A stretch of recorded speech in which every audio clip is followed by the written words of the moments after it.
By the time the apple trees bloomed that spring, half of Harlow County had a theory about what 17-year-old Nash Colton was doing behind his family's old tobacco barn, and every last one of them turned out to be wrong. Some figured he was clearing junk for his father.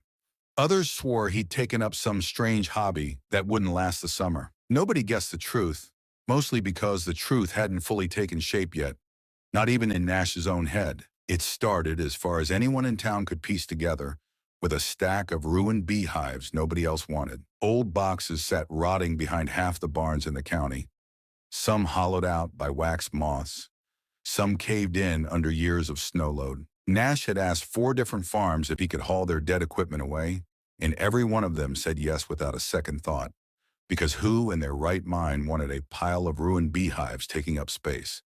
But then he asked a 5th farm, and a 6th. By the time the last frost broke over Coldwater Ridge that year, he'd gathered close to 50 abandoned hives, lining them up in tidy rows behind the barn, like he was quietly building towards something nobody else could see yet. His grandmother asked him once, setting down a plate of cornbread, what exactly he thought he was doing with a barn full of dead bee boxes.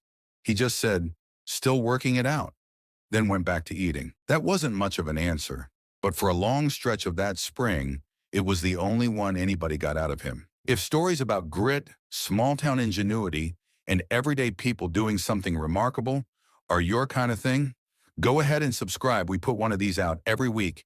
And before you keep watching, drop a comment and let us know where in the world you're tuning in from.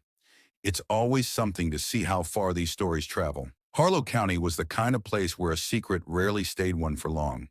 It sat tucked into a low valley 3 hours off the interstate, hemmed in by cattle pasture, hay fields, and a scattering of orchard farms that had been handed down through 3 or 4 generations of the same families. The Coltons worked 35 acres of mixed pasture and row crop, nothing large. The sort of place that got by on hard hours and not wasting anything twice. Nash had grown up with chores before the bus and chores after it, same as most kids out that way. He wasn't a standout in any obvious sense. Quiet, watchful, the kind of teenager who'd rather figure out how a thing worked than talk about it at the dinner table.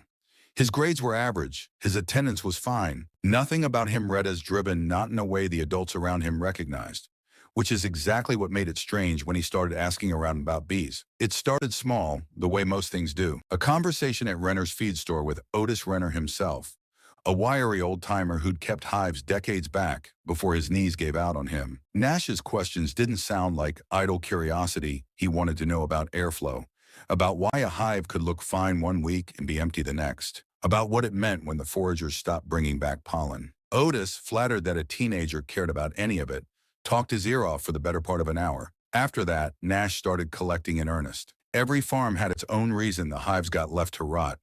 The Ordway family lost 4 colonies 2 winters running to something the extension office called colony collapse, a strange die-off where the workers simply disappear overnight, leaving the queen, the brood, and untouched honey behind, with no single cause anyone could pin down. Old Man Griggs's hives had gone to wood rot. A few others had been torn apart by raccoons hunting larvae in the comb. Everybody agreed the boxes were worthless. One of the Ordway hives turned out to have salvageable frames buried inside it, and it became the first colony Nash ever nursed back to life-proof, before he even fully trusted the idea himself, that something written off as ruin could still have life left in it. Nash never thought the boxes were worthless. He just wasn't ready to explain why. The barn filling up got noticed around town well before Nash's reasons did. His best friend Bodie finally asked him outright one afternoon while they were stringing new fence wire. "You're not actually trying to start a honey operation out of garbage boxes, are you?" "Working on it," Nash said. "That's not an answer. It's the only one I've got."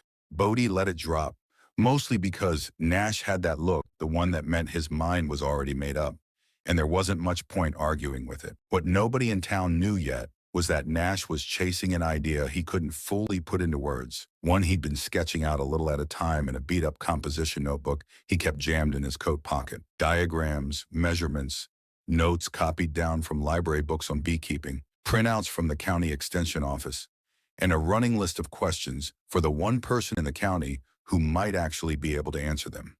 That person was Emmett Sharp, 76 years old, a retired commercial beekeeper who'd once run nearly 250 colonies before arthritis in his hands forced him to quit, and his late wife's warnings finally caught up with him. Emmett lived by himself out past the county line in a farmhouse ringed with overgrown lilacs and rusting equipment, and most kids kept their distance because he had a reputation for not suffering fools gladly. Nash showed up on his porch on a Saturday morning with his notebook and a question that had been gnawing at him for weeks.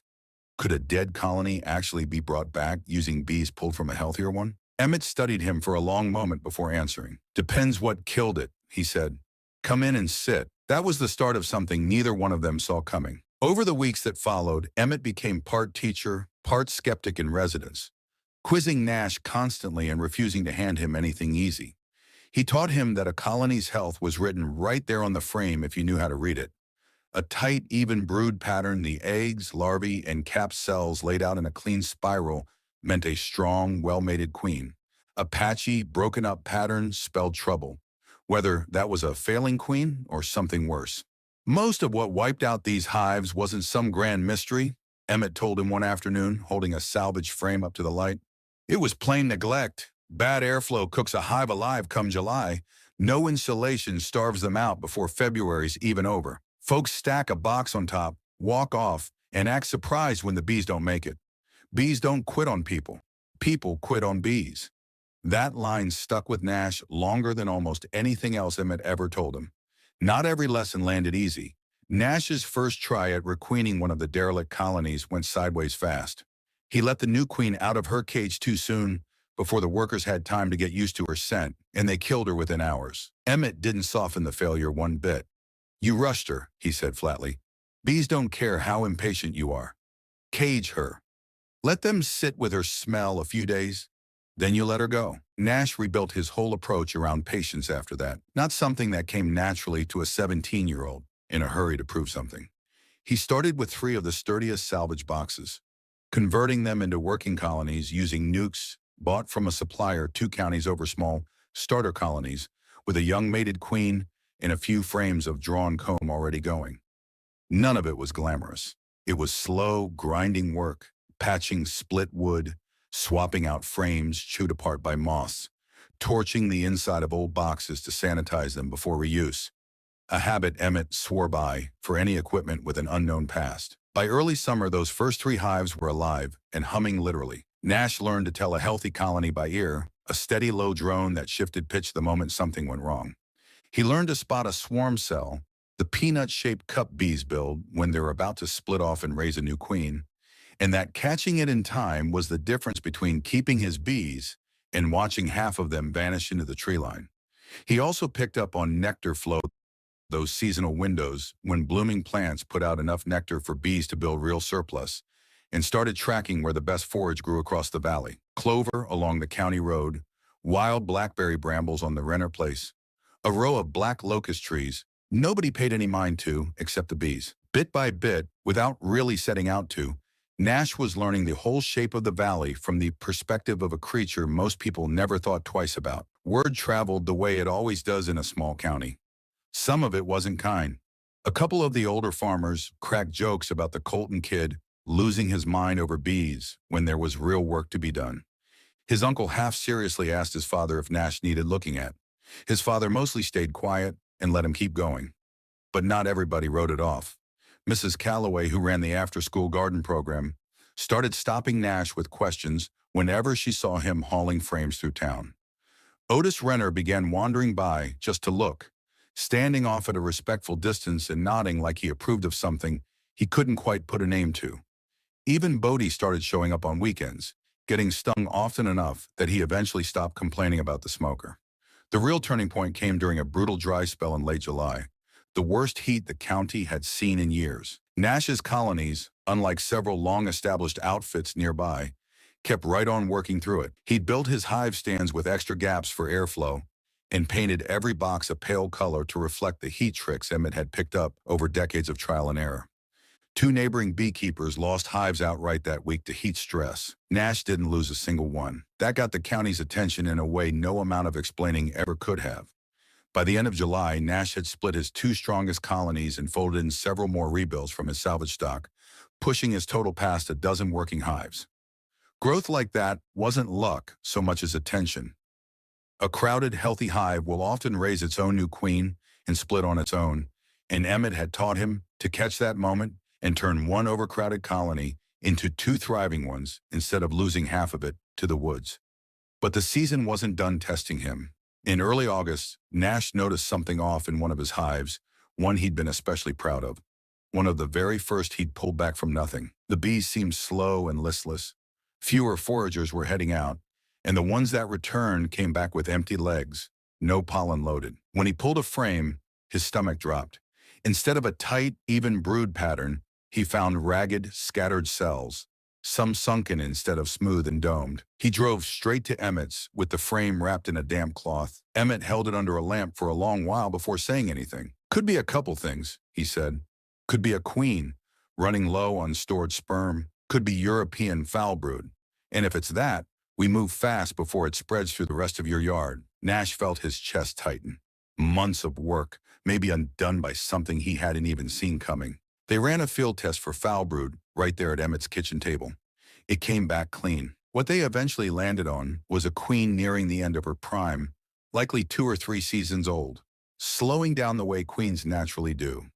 "This is the part nobody tells you when they picture keeping bees," Emmett said, snapping his test kit shut. "Most days it's got nothing to do with the bees themselves. It's about catching trouble early enough that you can still fix it." Nash requeened the hive that week, slow and deliberate this time, exactly the way Emmett had drilled into him from day one. Within 10 days, the brood pattern had tightened back up and the colony was foraging like nothing had ever gone wrong. It was a small crisis in the scope of everything he was building, but it taught him something that outlasted every success he'd had so far: that a thriving hive was never really finished. It was something you kept watching, season after season, the same way you'd watch over anything alive and worth keeping. By August, Nash had grown to 16 working colonies, every one of them rebuilt out of equipment somebody else had given up on. He pulled his first real honey harvest that month, running frames through a borrowed extractor at Emmett's place. The two of them working past dark, while gold honey spun free and pooled at the bottom of the tank. It wasn't a windfall, a few £100 sold in mason jars at the Saturday market with a handwritten label. But the honey was never really the point, and most people who talked to Nash that fall figured that out pretty fast. What he was actually building became clear only when the local orchard owners started asking him something nobody expected. Could his bees pollinate their trees come spring? 2 of the county's oldest apple orchards had struggled with weak fruit set for years, something the extension office suspected tied back to a decline in wild pollinators. Nash had suspected as much for a while. It was there in the early pages of his notebook, half-formed questions about why the older orchards kept underperforming even in good weather. But he hadn't been sure it would actually pan out until the orchard owners came asking themselves. Now he had his answer. He'd quietly built a reliable local supply of healthy pollinator colonies that could be trucked to orchards during bloom season, then returned to pasture and tree line the rest of the year. It wasn't exactly the plan he'd started with. It was sharper, shaped by everything he'd learned along the way. He hadn't set out just to keep bees.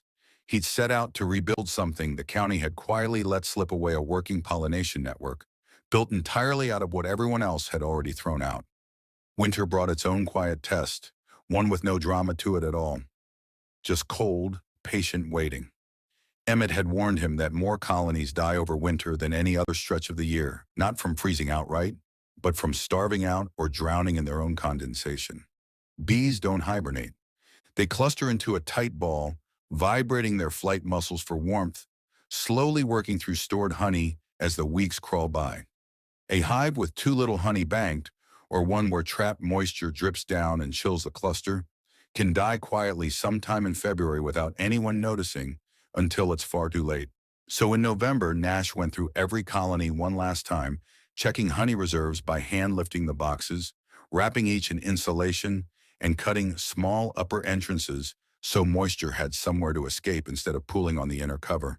He fitted mouse guards on every entrance, since a cold hive was an open invitation to rodents hunting a warm place to winter over.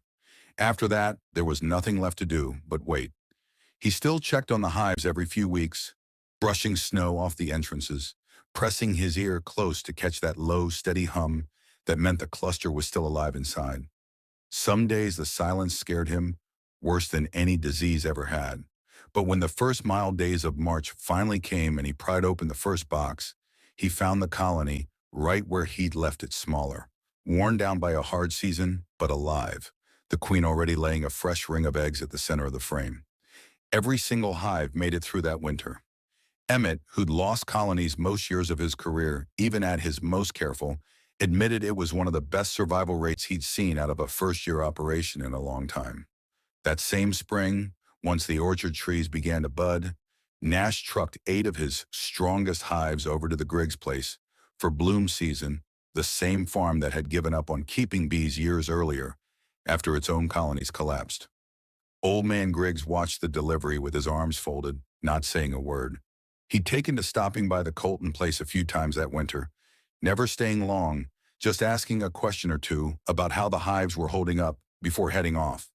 It was about as close to curiosity as the man let himself show.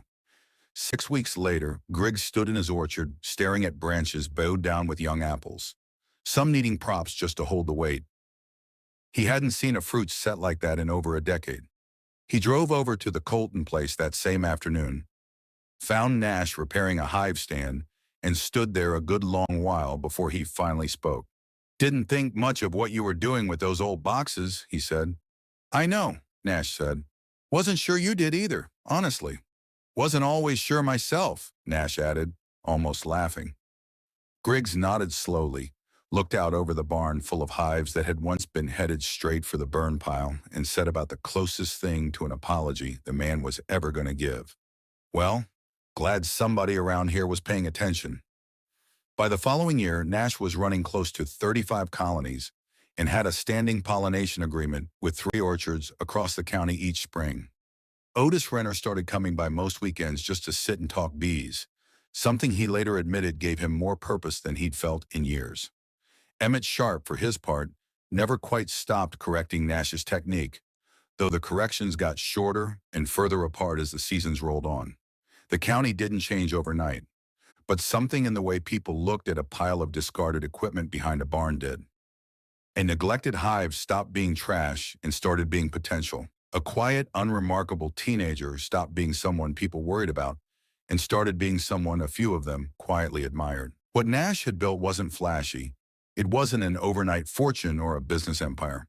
It was a small, patient system of rebuilt hives, healthy colonies, and better harvests across 3 orchards, proof that most of what the valley had written off as worthless just needed somebody willing to look closer and ask why, instead of assuming they already knew the answer. He still carries that composition notebook, filled now with 3 years of notes instead of a handful of sketches. And every spring, when the orchards bloom and the hum of his bees drifts out over the valley, a few more people remember exactly why they used to doubt him and exactly why they don't anymore. If you've ever kept bees, planted something for the pollinators, or worked a piece of land nobody else believed in, tell us about it in the comments below. We genuinely love to hear it. And if this one hit for you, subscribe for more stories about ordinary people building something extraordinary out of what everyone else had already given up on.